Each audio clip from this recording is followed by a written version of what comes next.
Xavier Scott, Miles Scott, Mac Rosetich,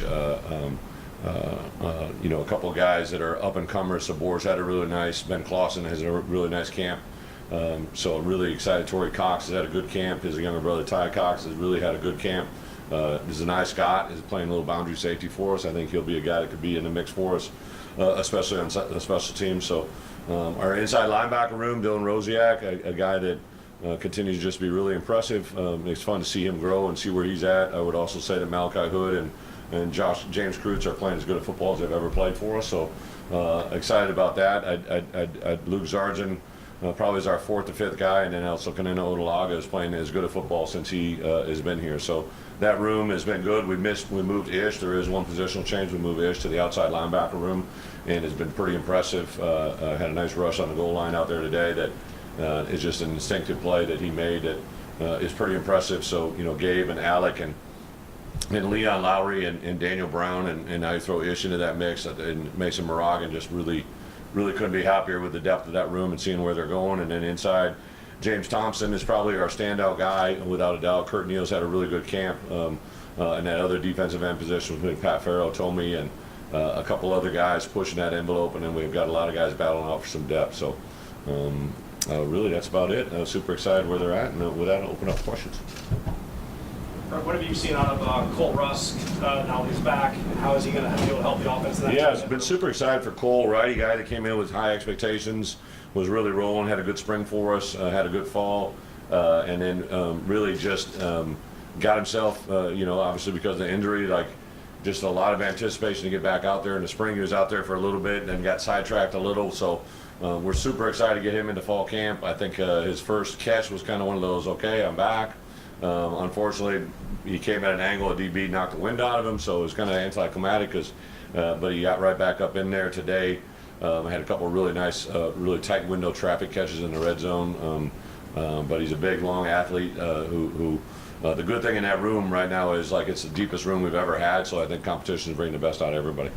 Malik Ozzie was obviously a heralded that you landed. What kind of development have you seen from him in his 2 years here on off the field, and what do you think he can add to your team? Well, I give a lot of credit to his relationship with his coach. I think him and Step have hit on a high level, and it's been fun to see him continue to grow. I think the part that Malik, when he walks in the room, you're going to be like, okay, there's a guy, right? And then he goes out and now he's playing like it. He took a play in the immediate zone play there that we kind of shot fringe area, and he just took it and took authority towards the goal line. It was very impressive. Everybody kind of was like, ooh, right? And so I think we're ready to make a big jump. I know this hamstring's kind of making him mad a little bit, but on the same account, it's probably made him taste it even better, right? And see some of the other guys start to make plays. So super excited to see him get back out there. But I think he could be a guy that could be poised to make a big jump. Talk so much about the wide receiver room. I know you mentioned a lot of guys, but what has stood out collectively about that room so far through? Colin Dixon, Hank Beatty, just continue to every day be very impressive dudes. You guys interview them, they don't talk a lot. They're just very functional, very direct in what they say and what they do. I have a feeling that Hank Beatty, obviously Colin has a couple years with us, but Hank Beatty, could be his final year, and he's just so much that he's been through. Last year at this time, he was coming off a soft tissue kind of a freak thing. He just got hit in a drill, and to come back into it, saw his dad and his sister in the stands after the scrimmage on Friday. It was just kind of really good to see everybody smile. And I know he's a feel-good story. I think when the NFL teams come through, they're very impressed with what he does in a return game, and I'm kind of excited to show everybody what he does in the passing game, because he really isn't a guy that's had many opportunities at that, but I think he's going to take advantage of every opportunity. Kind of a big picture question. Coach Lenny talked about an identity for the offense last week. I'm curious, has your offensive philosophy evolved over the years, going back to your first few years as a head coach? Oh, for sure. Yeah, I was over at Wisconsin. We had, 4 linemen deep, and I remember I told a story to the other guys. I remember we flew to Hawaii. We had a center that we thought was pretty good. His name is Peter Collins. He actually had a blood clot thing, and found out at 3 in the morning that he wasn't going to be able to play in the game the next day. And we called Travis Frederick at 5 in the morning, who had, at that point, I believe he had started, but he wasn't a guy that was in our playing rotation. He ended up starting the next day without anybody telling him, and he later became a first-round draft pick. So it was kind of like we had guys wait. I remember there was a D lineman, or an O lineman, Bill Nagy, that started as a sophomore, got injured, never got back in the lineup, never started his senior year. He was taken in the 6th round by the Dallas Cowboys, never started it for us, and it was a backup player that got drafted, right? So it was a different time, different era, different depth in the way we played the game. Now, I think the strength, even though there was a practice where we had 7 O linemen out, we were still functional out there, which I think should tell you that we probably got better depth than I've ever thought, right? I think our ability of our quarterback, we got to play to that strength. I know Barry probably talks about identity, but I think your identity has to reflect your player's strengths, and we got a quarterback who's had a 3-year career as a starter. I would tell you also Ethan Hampton has been very impressive. He's not Luke, but in the same capacity, but there are several things that he does very, very well. So I feel really good about 2 guys in that room where we're at, and I think Carson Boyd continues to come around every day. So we've developed an offense. I think it has multi-tempos. Now because we have a tight end room, we're not going to just be stuck in 11 personnel. I think we're going to be in 12 personnel, which opens up a huge difference for us and what we can do offensively. And now you throw into some ability to pull multiple receivers on the field at the same time. That's going to be a good thing.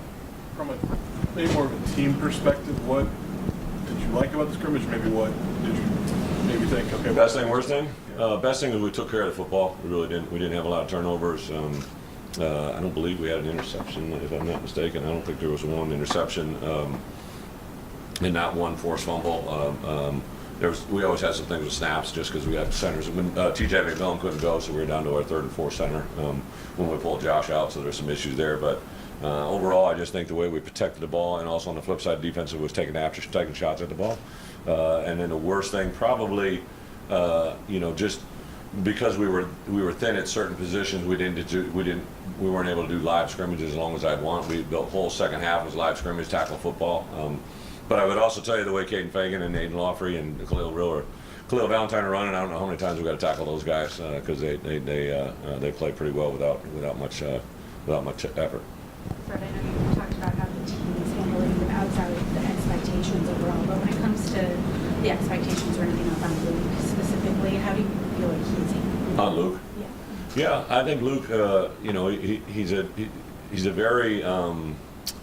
I always say this, right? Like he's very intentional in everything he does. He's intentional in his relationships. If he develops a relationship with you, it's because he wants to, right? Like he isn't somebody that's artificial in anything he does. He got in front of the team and talked the other day, and he had a couple things to express, but the third thing was probably something that kind of stuck holding to me. He said the more you tell the outside world, right, the less that you'll have to answer to, right? And the more that you tell the outside world, the better your life could be, right? Like just the humility of that moment for him was really big. That's what he really preached, was humility. And I think he says it, he preaches it, and hopefully lives it.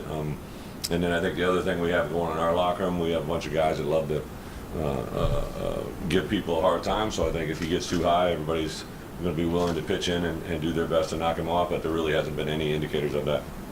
Brett, you added some JUCO players last year that suffered some injuries, so they didn't make a big impact. Mario Sanders, Colin Francis, Daniel Brown. What kind of growth can they have now that they're in year 2 in your system, in your program? Yeah, really good question. I don't know if that was a plant, somebody gave you that, but a year ago, I really thought we went after Daniel Brown and Mario Sanders because we thought they'd come in and give us immediate depth. Both of them had season-ending type injuries, right? Rio didn't happen until later in the year, but he had an hamstring at the beginning. Daniel Brown had a little back issue that he can never recover from. But those 2 guys, I think if you ask not only our coaches but our players, if you ask 2 guys that have kind of jumped out this fall camp on defense, it's Daniel Brown, and on offense, Rio. Rio had a play yesterday against our number 1 offense. It was big time. He's extremely fast. He's very gifted. He's pound for pound. Our strength coach tells us he's the strongest player in our football program. No, there's just not a lot of pounds to him, but pound for pound, he's very, very impactful, very powerful, very fast. Actually, at the end of practice today, I usually have a reason why I call a player up to break our team down at the end, and that guy today was Daniel Brown. Is this the most excited about the running back room in a long time? Am I? Yeah. Yeah. They've all kind of come about in their own unique way. I remember Aiden when I first got to town. Everybody's talking about this running back, Gibson City. I throw on the film and just love what I see. Got a chance to meet with him. I remember sitting in my living room, and I thought he was going to commit to us, but I wasn't quite sure. It was down to us in Iowa, and he invited in the whole damn city of Gibson City. So I was kind of sitting there going, boy, this ain't going to be good for all these people in Illinois shirts if it goes the other way. But that moment, and then I distinctly remember the first time I met Caden Fagan. He came with his mom and his grandpa. I had seen him on film, and I'd seen pictures of him, but I'd never physically seen him. Like when you first see Caden Fagan, you're always probably going to remember that moment. And I remember I gave specific orders to my entire staff, because I know I used to be a linebacker coach. Like if I saw a good-looking kid who wasn't a linebacker, I'd be like, hey, like getting one of those. And you think you're being real cool and it's fun, right? But I literally said, hey, morons, like literally no one jokes, teases, and has a moment with Caden or his family about playing tight end or playing outside linebacker or playing like he's a running back, and he'll play running back here until I say he doesn't or until he tells me he doesn't want to. And I'm so glad we took that approach because I don't think everybody else did. I think we literally, you know, when Illinois wasn't good, I think we got one of the best players in the country at the time with Caden because of the way we recruited him. And for him to persevere through what he's had to go through the last 2 years and to see the juice in him right now, it's just a lot of fun. You mentioned before We'll do one more after this one. the number, like the sets of brothers we have on the roster. Yeah. They have 5. Is Yeah. kind of, that's a lot. Just what do you like about recruiting families, I guess? Yeah, good question, but I really just kind of timed out great, right? Like, first one, you know, Josh Kreutz was signed before I ever became the head coach. He signed on a Wednesday, and then I distinctly remember Pat Hamilton bringing in James's film and knew that he was getting under-recruited, and I watched his film. I think we were on the road, a road game, and I got done watching about 20 plays, and I said, don't show this film to anybody else, right? Like, put this away. I said we're gonna offer him, you know, literally the night or two before signing date. So we kept it quiet. Nobody offered him, and then I remember calling Olin that night and saying, hey, where are you going to be about 6 o'clock? I want to call and offer your son a scholarship. And I remember that moment, right? So that built that first one as it played out. The next one that probably transpired was, I guess, Xavier, and you know, Xavier was a guy that we recruited, and then all of a sudden his little brother Zanai, he's playing for my buddy. I know I've used that as a joke. My buddy Jack Daniels is his coach, right? And Jack's just like, hey, if you like Xavier, you're going to love Zanai, right? And it kind of played out. Then thankfully got him. Torrey Cox, right, was kind of an unusual deal. He was at Ohio. He was in the portal. We were running out of scholarships back then, and we didn't know if we had one. We had one kind of pop up, and I said, hey, I just kind of want to take a swing at that Torrey Cox. He was on our radar, but we let him drift. So we brought him in, and obviously he played, and then about midway through the year last year, I just called his dad, and I said, hey, what's better than one T. Cox's two, right? And so we ordered and offered him up, and he came, and that's where we got him. And then I'm trying to think who the other two are. The Canopics, obviously we got Aiden. I was aware of his brother, and then he came in during the spring. I'd never met him, saw him, and then just, you know, I think the element of, you know, good news travels fast, and they saw the way his brother was developing and to see where it's at. And then, and then Hudson Clement. Honestly, I went after Hudson, didn't even know Murph existed, and then I'm talking to the coaches and his high school coaches, talking to his mom and dad, and Murphy was in the portal as well, and I looked, and there really wasn't a lot of film, but he's Gatorade Player of the Year, wired just like him, and that's kind of what brought it all about. So I do believe in DNA. I know I was very similar to my brothers, as I've seen it. Like, it's not always going to be a case, right? But I go back to what you've learned in the past. I remember recruiting a guy named J.J. Watt, and then there's this guy named Derek Watt, and then there's this guy named T.J. Watt, and they all seem to play pretty good, right? So I know the guy that first told me that was that dad, right? John Watt told me before any of them were even in high school, after J.J. was with me, he said, that one's going to do this, and that one's going to do that. And to this day, like where we are right now today, right, like T.J. Watt is everything that John Watt told me he was going to be when he was like 10 years old. So I really believe dads have the ability to see what they know is going to come to life, and it's pretty cool to be a part of it. Coach, what is it about Matthew Davis that's allowed him to be successful here, and how high do you think his ceiling? Matt Bailey's successful here. Well, I'm just glad it's here, right? Because he was only offered by us. We're the only school that offered a scholarship, but my guess is that, you know, there's probably 100 schools now that wish they had, and I give a lot of credit to him. You know, when he came here on campus, true story, we were all excited about him. I loved his film. He played a little bit of wide receiver, played a little bit of quarterback, played a little bit of DB. He came in the spring. I think he had been in 3 track meets that week or something like that, and probably played in a baseball game and a basketball game or whatever it was. And he came in and he ran, but he didn't run as well as my assistant coaches thought he'd run. And I didn't watch it because I was involved with something. So I got the times and I got the film. And he was going to walk out the building, and he was very disappointed he wasn't getting a scholarship. And I met with him and his mom, and I remember he was very emotional. Mom was emotional because he thought they were going to get a scholarship offer him. I was sitting in my house that night about 9 o'clock, and I'm like, something just told me, you need to call this kid, right? You need to call this kid and talk to him. So honestly, about 9:30 that night, I just picked up the phone. I called his high school coach, who I think the world of, and said, hey, this is what I'm going to say. What do you think? He said, Brett, you know, I believe being honest is always the best thing to do. So I just told him, listen, man, like, maybe today was a disappointment you needed to have to get to where you want to go. And it doesn't make sense now, but it will in the future, right? And then, you know, we went and watched him play basketball in January, and the coaches that were there literally called me and they said, what are we doing, right? Like, it reminded me so much of Dre Greenlaw, is a kid that I had at Arkansas who now just signed Denver for whatever it was, $50 million, right?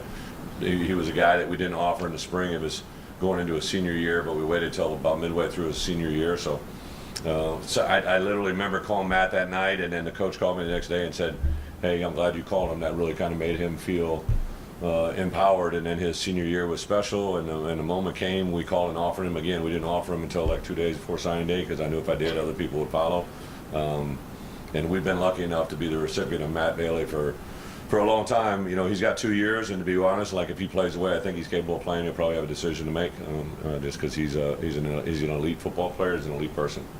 Thank you, guys. Thank you. Enjoy the guys. They're excited.